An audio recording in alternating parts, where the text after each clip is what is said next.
네, 이번 시간은 취업 원포인트 레슨 시간입니다. 자, 우리 취준생 여러분들 정말 구직 준비하다 보면 참 불안한 점이 많으실 텐데요. 이번 시간 통해서 궁금한 거 많이 물어보시고 해결해 보시기 바랍니다. 네, 여러분의 고민 함께 나누고 해결책 함께 생각해 볼 두 분 나와 주셨습니다. 취업 보기 카페 권기영 멘토님, 이지연 게스트와 함께합니다. 두 분 어서 오세요. 네, 어서 오십시오. 안녕하세요. 네. 반갑습니다. 자, 저희는 이제 카페창에서 여러분들의 고민을 받고 있습니다. 바로 고민 들어볼까요? 네. 네, 그러죠. 152만 취업 준비생들의 공간이죠. 다음에 취업 뽀개기와 함께하고 있습니다. 현재 저는 카페 안에 들어와 있는데요.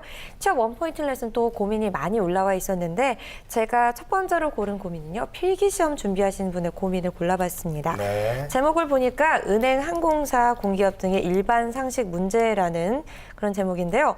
아주 간단한 질문을 올려주셨어요. 이야기 듣기로는 광범위하게 문제가 이 분야에서 출시가 된다던데 공부를 어떻게 해야 좋을까요? 라고 올려주셨는데요. 저도 정말 공감이 되는 질문이었어요. 이렇게 아나운서 준비할 때 사실 언론사 시험도 상식 문제를 보는데 범위가 없거든요. 그래서 많은 분들이 어떻게 공부해야 될까 고민하시는 분들 많은데 이런 은행과 항공사, 공기업도 마찬가지인 것 같습니다. 이 내용 살펴볼까요?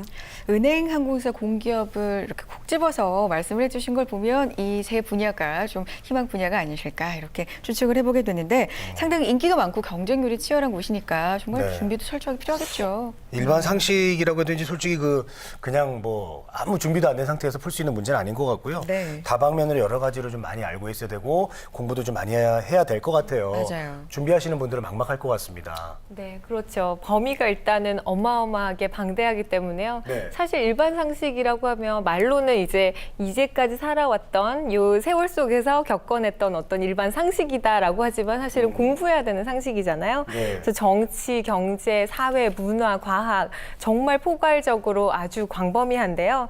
은행과 항공사, 공기업의 일반 상식 문제를 질문하셨는데 각각의 분야마다 조금은 다르게 접근을 하셔야 될 것 같고 또 과목의 비중도 조금씩은 다를 것 같습니다. 근데 시험 범위가요, 사실 책이 3권이든 5권이든 차라리 정말 정해져 있으면 좋겠는데 이게 광범위하다기보다 아예 범위가 없다라는 생각이 듭니다. 근데 일반 상식 그렇기 때문에 준비할 때마다 조금씩 또 손댈 엄두가 안 나는 것 같은데요. 이분은 은행과 항공사, 공기업처럼 좀 상식 비중이 큰 곳에 지원하셨어요. 앞서 말씀을 주셨지만 분야마다 뭐 과목 비중이나 이런 게 다르다고 하셨는데 이 내용도 살펴볼까요? 네, 그렇죠. 은행권은 그래서 금융이나 경제 쪽을 조금 더 포커스 맞춰서 준비하시면 좋을 것 같고요. 네네. 항공사 같은 경우는 이제 세계 문화를 다룬다든지 지리라든지 날씨 이런 부분을 좀 포커스 맞추면 좋지 않을까. 또 공기업은 공공성이라든지 혹은 뭐 도덕성 이런 부분이 좀 더 많이 출제될 소지가 있지 않을까 하는 생각도 들고요. 또 이전의 기출 문제를 살펴보면 그런 경우가 좀 많이 있는 것 같아요.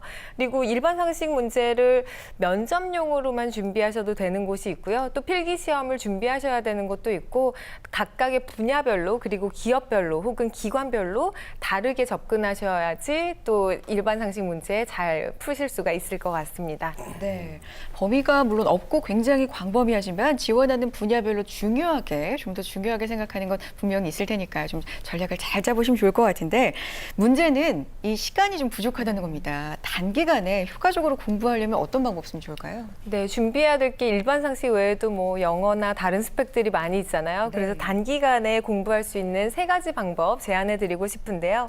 첫 번째는 우선 시중에 나와 있는 일반 상식이나 시사 상식 책을 두껍지만 사셔서 분철하셔서 여러 번 보시는 거 좀 추천해드리고 싶고요.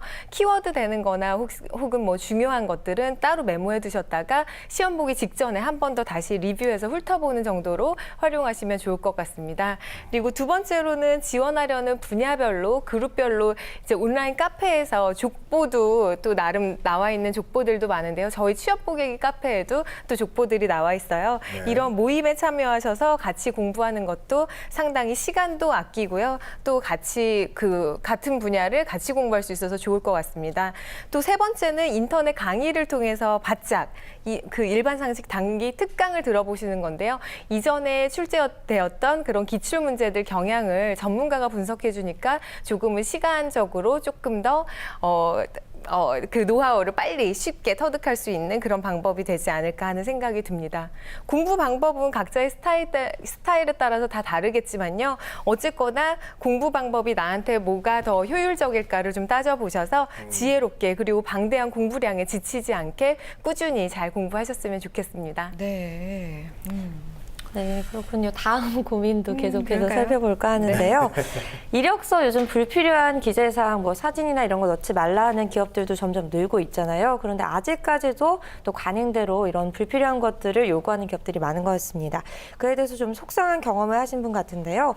이 내용을 살펴보니까 아직도 이력서에 가족상을 묻는 회사가 많네요. 라는 이런 제목이었는데요.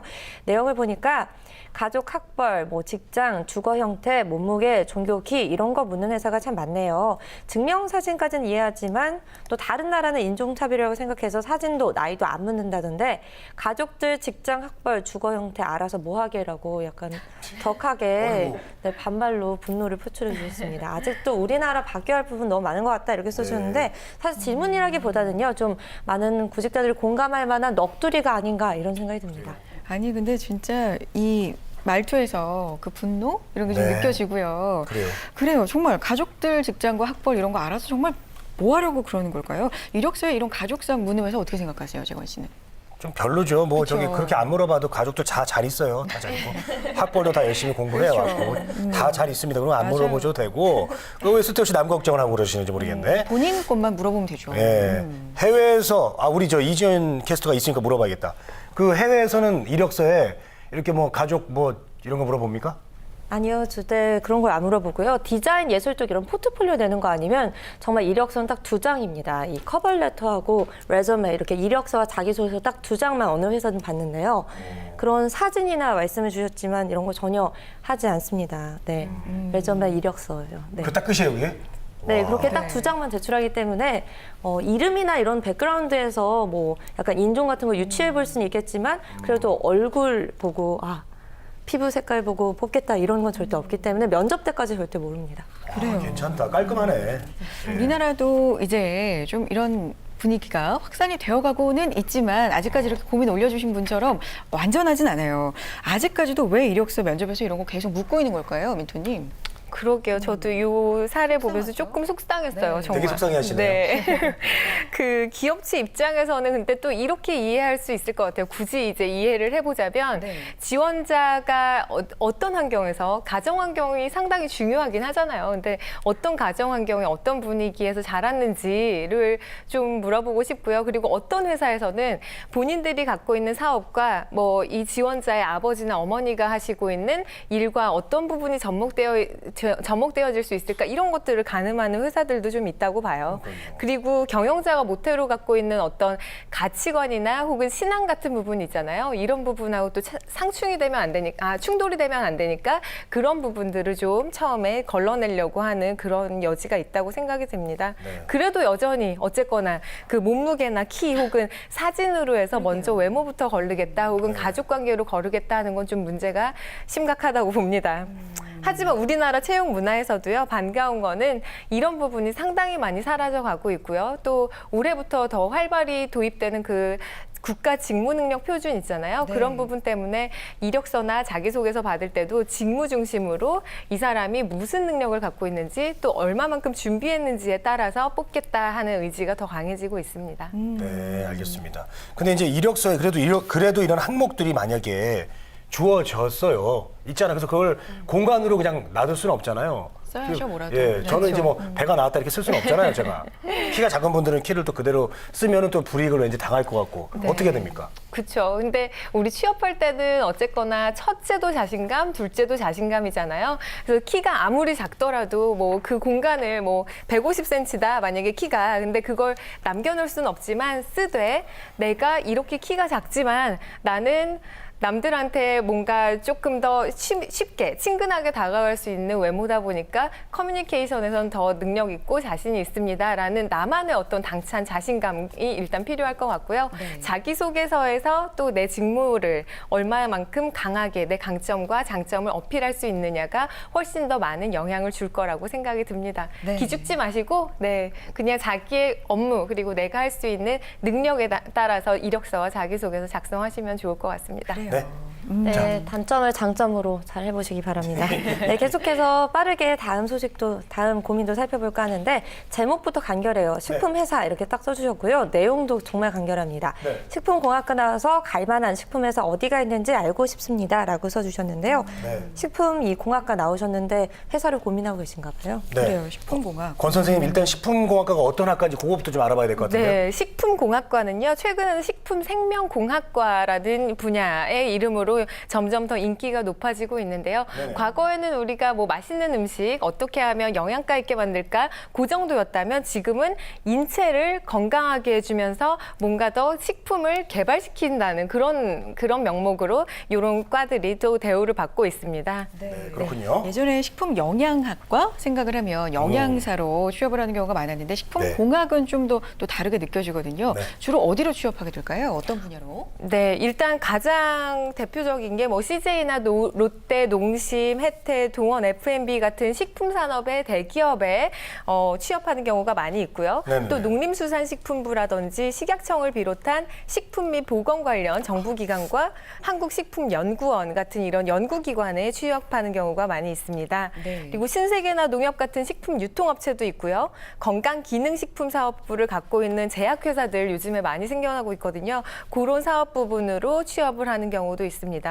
최근에는 왜 외식산업 발달과 식품업체가 이 규모가 커짐에 따라서 단체 급식업체라든지 제과 제빵 그리고 뭐 제면업체 이런 부분들로도 그 진출이 활발한 걸로 알고 있습니다. 네. 어쨌거나 식품생명공학부 출신들이 꾸준히 취업률이 늘어가고 있는 현실입니다.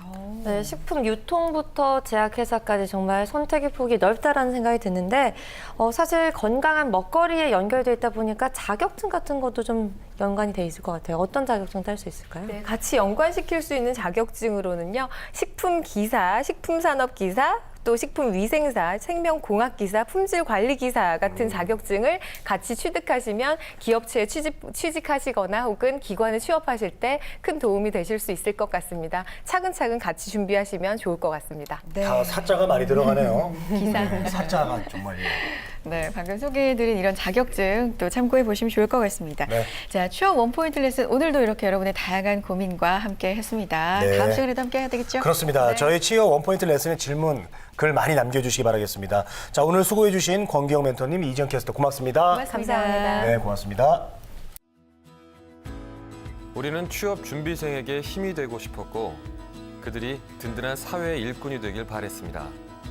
스펙보다는 진솔한 능력으로, 학벌보다는 뜨거운 열정으로, 성공 취업의 길라잡이로, 고용률 70% 달성의 그날까지 우리는 취준생의 버팀목이 되고 싶었습니다. 취업, 우리가 가장 잘하는 일이니까요. 성공 취업의 길이 시작됩니다. 취업정보센터